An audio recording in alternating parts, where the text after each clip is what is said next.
தூத்துக்குடி மாவட்டம் வேம்பூர் பகுதியில் இருசக்கர வாகனத்தின் மீது கார் மோதி ஏற்பட்ட விபத்தில் இருசக்கர வாகனத்தில் வந்தவர் சம்பவ இடத்திலேயே உயிரிழந்த நிகழ்வு சோகத்தை ஏற்படுத்தியுள்ளது.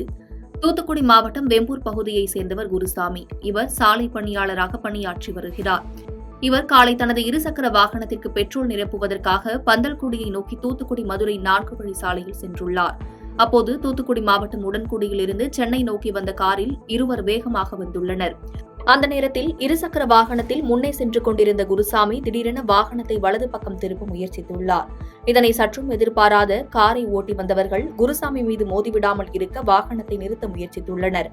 ஆனால் அதற்குள் கார் குருசாமியின் இருசக்கர வாகனத்தின் மீது மோதியதில் குருசாமி சாலை ஓரம் தூக்கி வீசப்பட்டுள்ளார். இதில் குருசாமி சம்பவ இடத்திலேயே பரிதாபமாக உயிரிழந்தார். இதுகுறித்து தகவல் அறிந்த மாசார்பட்டி காவல் நிலைய காவல்துறையினர் சம்பவ இடத்திற்கு வந்து விசாரணை நடத்தி உடலை கைப்பற்றி உடற்கூறாய்வுக்காக அனுப்பி வைத்தனர். மேலும் சம்பவம் தொடர்பாக காரை ஓட்டி வந்தவர்களை விசாரணை நடத்தி வருகின்றனர்.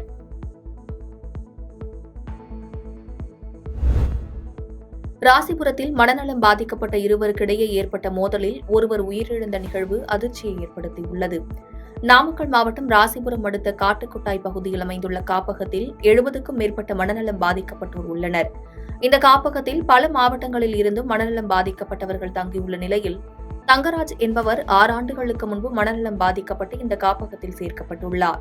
அதே காப்பகத்தில் தஞ்சாவூர் பகுதியைச் சேர்ந்த கைருல் அஸ்மீர் என்பவர் 5 ஆண்டுகளுக்கு முன்பு சேர்க்கப்பட்டுள்ளார். இந்நிலையில் காலை தங்கராஜ் தண்ணீர் பைப்லைனையும் கழிப்பிட அறையையும் யாரும் பயன்படுத்த முடியாத வகையில் அடைத்து வைத்துள்ளார். இதனை கண்ட கைருல் அஸ்மீர் ஏன் இப்படி செய்கிறாய் என்று கேட்டதற்கு தங்கராஜ் அவரை தாக்கியுள்ளார். அப்போது இதை கவனித்த மனநல காப்பகத்தின் நிர்வாகி தங்கராஜை கேட்டபோது தங்கராஜ் அவரையும் உதைத்துள்ளார். மீண்டும் இருவருக்கும் இடையில் ஏற்பட்ட மோதலில் கைருல் அஸ்மீர் தங்கராஜை கட்டையால் தாக்கியதில் தங்கராஜ் சம்பவ இடத்திலேயே உயிரிழந்தார்.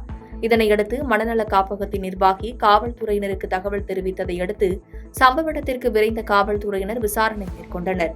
பின்பு உயிரிழந்த தங்கராஜ் உடலை மீட்டு உடற்கூறாய்விற்காக ராசிபுரம் மருத்துவமனைக்கு அனுப்பி வைத்தனர்.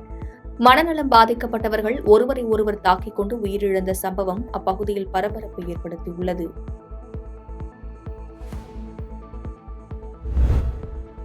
கரூர் சின்னதாராபுரத்தில் காணாமல் போன நபரின் உடல் வாய்க்காலில் கண்டெடுக்கப்பட்டுள்ள நிகழ்வு அதிர்ச்சியை ஏற்படுத்தியுள்ளது.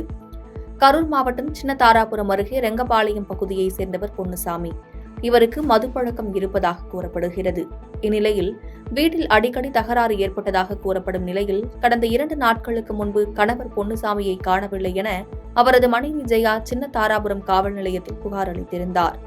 இந்த நிலையில் சின்னதாராபுரம் அருகே வாய்க்காலில் அடையாளம் தெரியாத நபர் ஒருவர் இறந்து கிடப்பதாக காவல்துறையினருக்கு தகவல் கிடைத்துள்ளது. இதனையடுத்து புகழூர் தீயணைப்பு துறையினர் உடலை கைப்பற்றி விசாரித்ததில் காணாமல் போன பொன்னுசாமி என்பது தெரியவந்தது. பின்னர் பொன்னுசாமியின் உடல் பிரேத பரிசோதனைக்காக கரூர் அரசு மருத்துவக் கல்லூரி மருத்துவமனைக்கு அனுப்பி வைக்கப்பட்டது. பொன்னுசாமி குடும்ப பிரச்சினை காரணமாக தற்கொலை செய்து கொண்டாரா அல்லது வேறு ஏதேனும் காரணமா என சின்னதாராபுரம் காவல்துறையினர் விசாரணை மேற்கொண்டு வருகின்றனர். பாதகம் செய்பவரை கண்டால் நாம் பயங்கொள்ளலாகாது பாப்பா. மோதி மிதித்து விடு பாப்பா, அவர் முகத்தில் உமிழ்ந்து விடு பாப்பா. அண்மை செய்திகளை உடனுக்குடன் தெரிந்து கொள்ள இணைந்திருங்கள் இயம்நாடு தொலைக்காட்சியுடன்.